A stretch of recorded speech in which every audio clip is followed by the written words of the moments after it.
Hello everybody. So we've been having a series of videos talking into what First Fruits is, because of course we have First Fruits next Sunday. So this is the Sunday before First Fruits Sunday. So we've got Dave Belfield, who you will very much recognise, and he's kindly agreed today to come and share some stories and thoughts as he has built upon the legacy of First Fruits from his father, and it has become something quite special. So we thought it'd be great today for him to share some stories, give us some insight from him personally to help us as we prepare for First Fruits ourselves. So thank you for being here, Dave. Very welcome. Good to be here. So Dave, tell us a little bit about the history, kind of, where did it kind of start for you? How has it evolved? Just tell us a little bit about the background. All right, so we've been doing First Fruits, part of our regular rhythms for over 3 decades probably, that I can remember. It maybe even longer than that. Certainly for the last 25 that I've been leading the community, we've done that. And it has developed, to be honest, over the years. I think there was a time where it was an offering that we did at the beginning of every year, and then we had some real good teaching on it. I remember for a period of years from a guy that came over from Canada. Actually, some of you in the community might even remember that, where he gave a real biblical framework of what First Fruits is about and broadened our understanding of what it's all about. And so that kind of helped us a lot, and we developed that. There was a time where we had to go to town on what that was a lot, in the sense of people's understanding. And then it shifted a gear as we started to do it year on year, and people got the understanding of, wow, I can be involved in this. It's a biblical principle. It's not a project to give to. It's not a fundraiser as much as a faith raiser for us.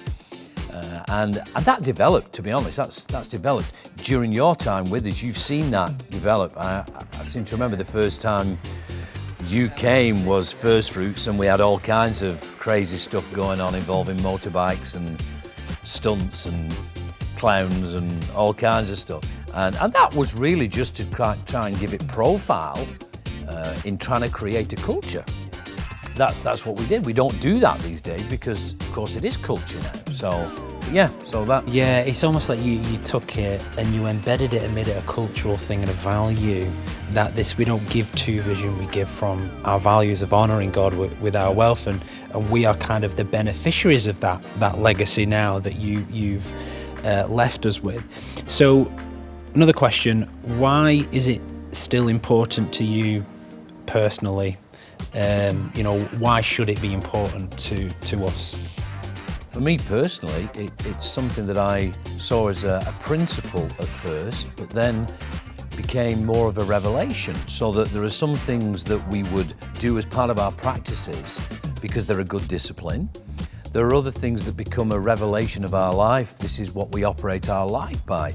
And I know that a lot of you guys out in the community have this as your own revelation. Some haven't caught on to that yet. Many have. And so for me, it is part of my revelation of, I believe that at the beginning of the year, we give our first and our best to God. And what does that look like? Well, that may look different from year to year, but it's always our first and always our best. That's why it's important.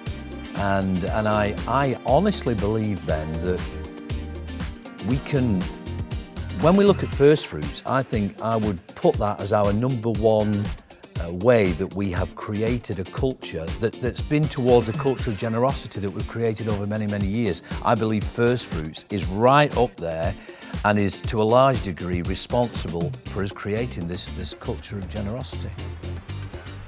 And it's a beautiful thing when you think what's happened. And I think that the miracle stories that have come through the stories of First Fruits are phenomenal, and many of you out there this morning will have your own stories of how First Fruits has come through for you as a principle, how God, as you've honoured him, he's honoured you.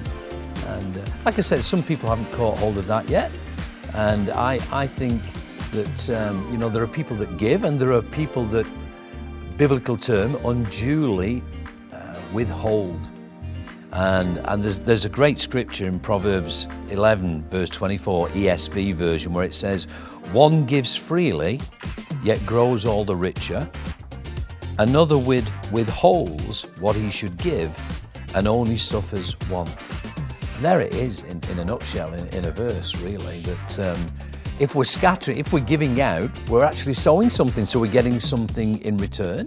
If we're keeping for ourselves, we just dwindle away what we already have. So there's something very special in that principle of operating first fruits. Yeah, that's great. And I think we understand, listening to your input there, that revelation is something that I know I've caught when I first started coming here, and many people have too. So we turn our attention to next Sunday, and yeah, come on, what's going to happen? What so, can we expect? So next Sunday, as with every First Fruits, there's an atmosphere of celebration. There's creative expressions in there. And there's an opportunity, so everyone gives their first fruits offering, and we exchange it for something personal.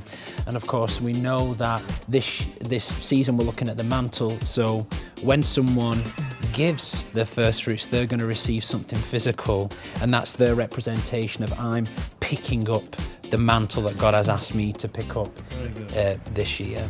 So I think people need to come full of faith, full of intention. They need to come with a figure in mind and prepare their heart for that. And they also need to come with this idea that God has called me to do something this year, and as part of this, God, I'm giving my first and my best. We're also saying, I'm going to pick up that mantle and I'm going to run with it this year. Sounds great, mate. Can't wait. Okay, thanks Dave for joining us. We appreciate you as ever. Thanks, Ben.